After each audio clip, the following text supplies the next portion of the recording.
반갑습니다. 어서 오세요. 우리 마을 직업탐방 here. 네, 여기에 오신 친구들을 환영합니다. 저는 여러분과 함께 이야기를 나누게 될 고명주 선생님입니다. 잘 부탁드립니다. 네, 본격적으로 이야기에 들어가기에 앞서서 우리 친구들 바른 자세 체조 한번 하고 시작하도록 할게요. 바른 자세. 찌뿌둥 영상을 보고 있으면 힘드시죠? 네, 체조 어떻게 할까요? 영상을 보시면서요, 남자 선생님의 행동을 그대로 따라해 주시면 됩니다. 따라해 주시고 나면 허리와 등이 한결 가벼워지실 거예요. 한번 시작해 볼게요. 내 몸과 마음을 지키는 바른 자세 체조. 자, 네, 첫 번째 동작입니다. 의자에 등을 기대고 하늘을 쳐다봐 주세요. 목을 뒤에 손에 넣고 저기 그림에 나오는 선생님처럼 쭉쭉쭉쭉. 네. 그리고 두 번째 동작은요. 네, 허리를 꼿꼿하게 펴고 양손을 살짝 벌려준 다음 손바닥은 하늘을 향하게 하고요. 고개는 뒤로 젖혀줍니다. 등과 가슴과 어깨가 펴지는 것 같은가요? 잘 되셨나요?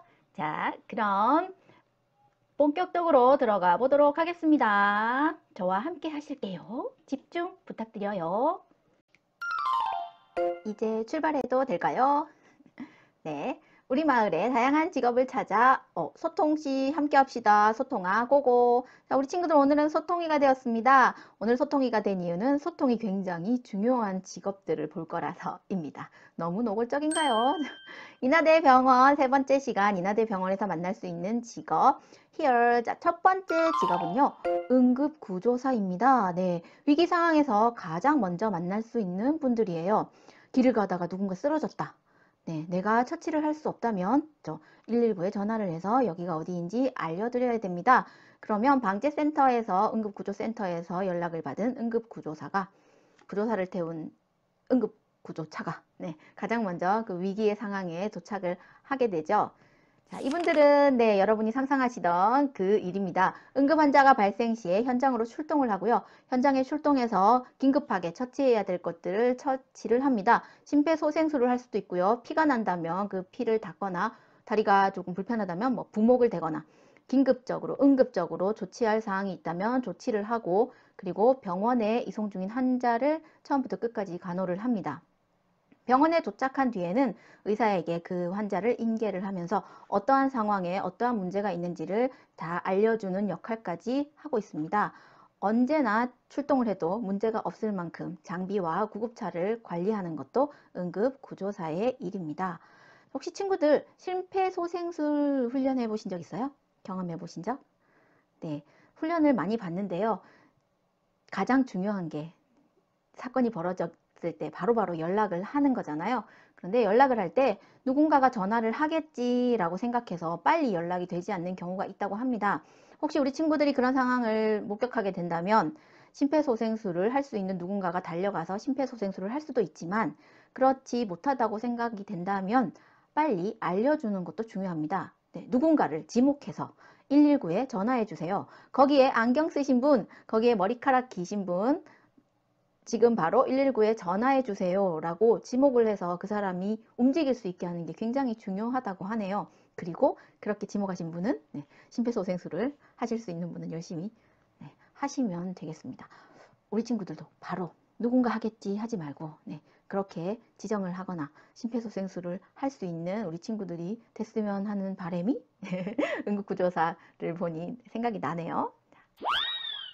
두 번째로 만나볼 직업은 의료통역사인데요. 네, 언어의 장벽을 허무는 사람들이죠.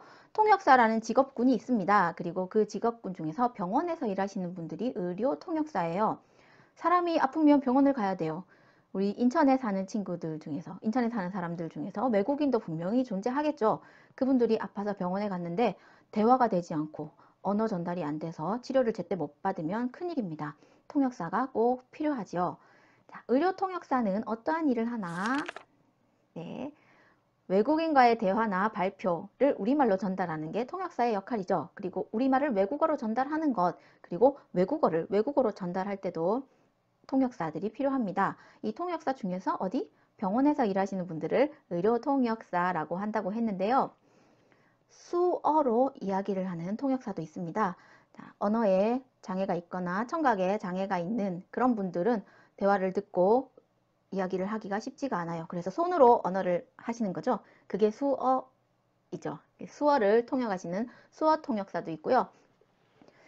의료 통역사 말고 통역사에도 동시에 언어를 전달할 때는 동시 통역이라고 하고요. 그리고 순차적으로 차례차례 대화를 받아 적고 사실을 받아 적고 그것을 통역을 하는 건 순차 통역이라고 합니다. 그리고 또 옆에서 대화가 막 오고 갈 때 바로 옆에서 귓속말로 이렇게 가까이에서 통역을 해서 전달하는 것을 위스퍼러 통역이라고 합니다. 병원에서는 어떤 게 사용이 될까요? 네, 방법적인 건 여러 가지가 사용이 될 수도 있죠. 환자와 선생님 사이에서 위스퍼러 통역을 할 수도 있고요. 아니면 바로바로 동시에 의사가 하는 말 그리고 병원을 방문한 환자가 하는 말을 동시에 통역할 수도 있고요. 그리고 이분에게는 이런 처치가 필요합니다 라고 받아준 것들을 차근차근 차례로 통역을 하면 순차 통역이 되겠네요.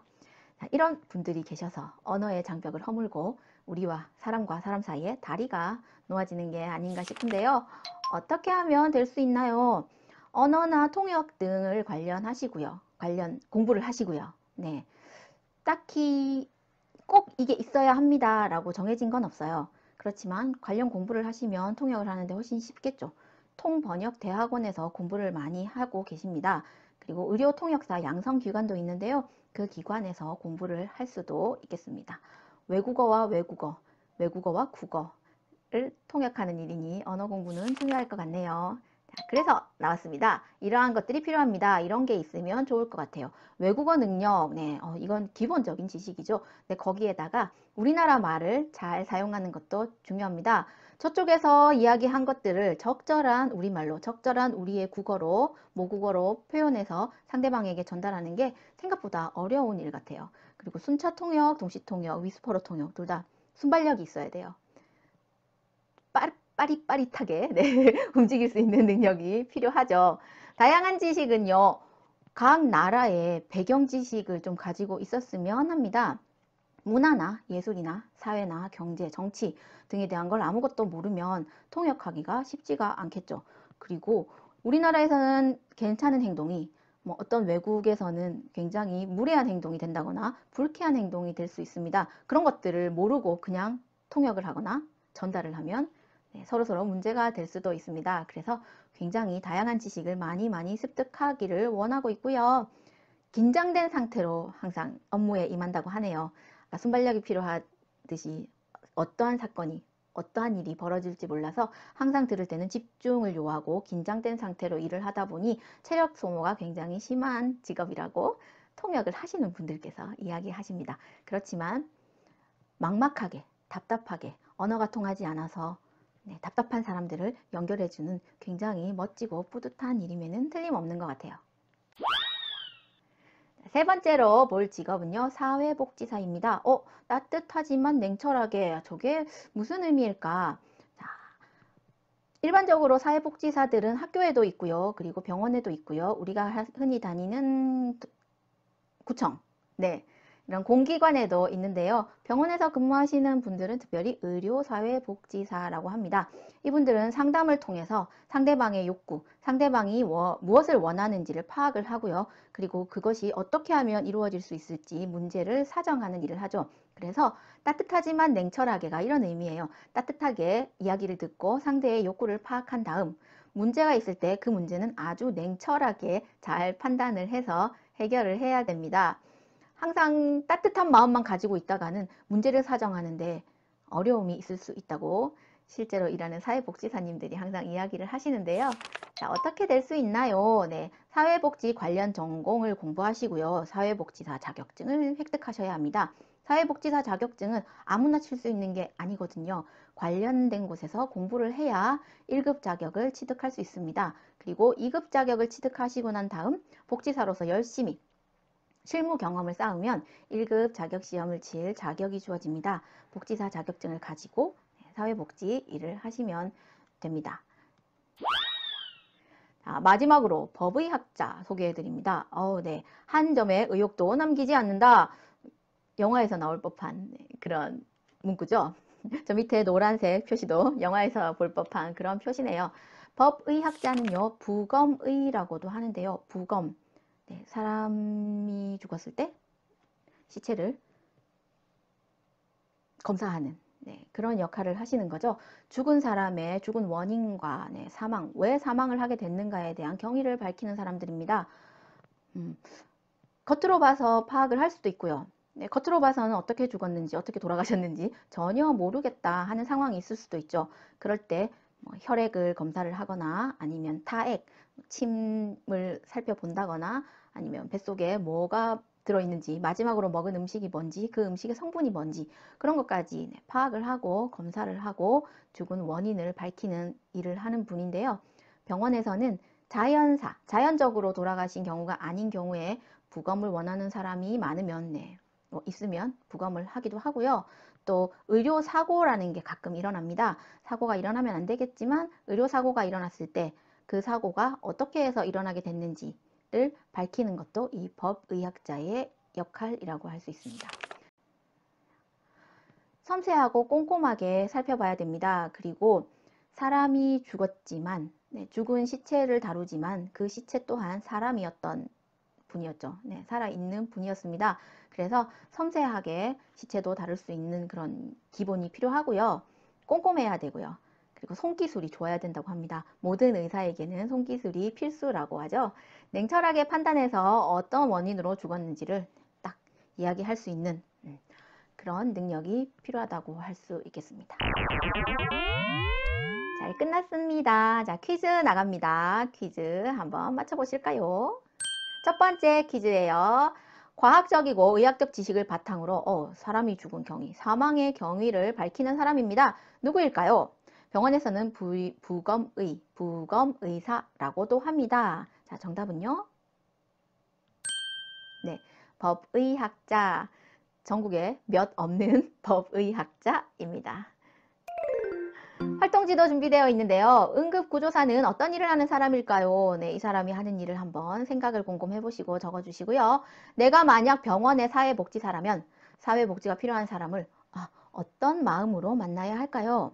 네, 제가 아까 이야기했던 걸 적지 않으셔도 돼요. 내가 만약 사회복지사라면 그 사람을 어떤 마음으로 만날까? 어떤 마음가짐으로 만날까? 여러분의 마음가짐을 적어주시면 됩니다. 부탁드립니다. 수고하셨습니다. 잘 들으셨나요? 네, 즐겁게 잘 들어주셨을 거라고 믿고요. 다음 시간에는 또 어떤 직업이 여러분을 기다리고 있을지 기대해 주시면서 건강히 잘 지내시길 바랍니다. 오늘은 여기까지 하겠습니다. 다음에 다시 만나요.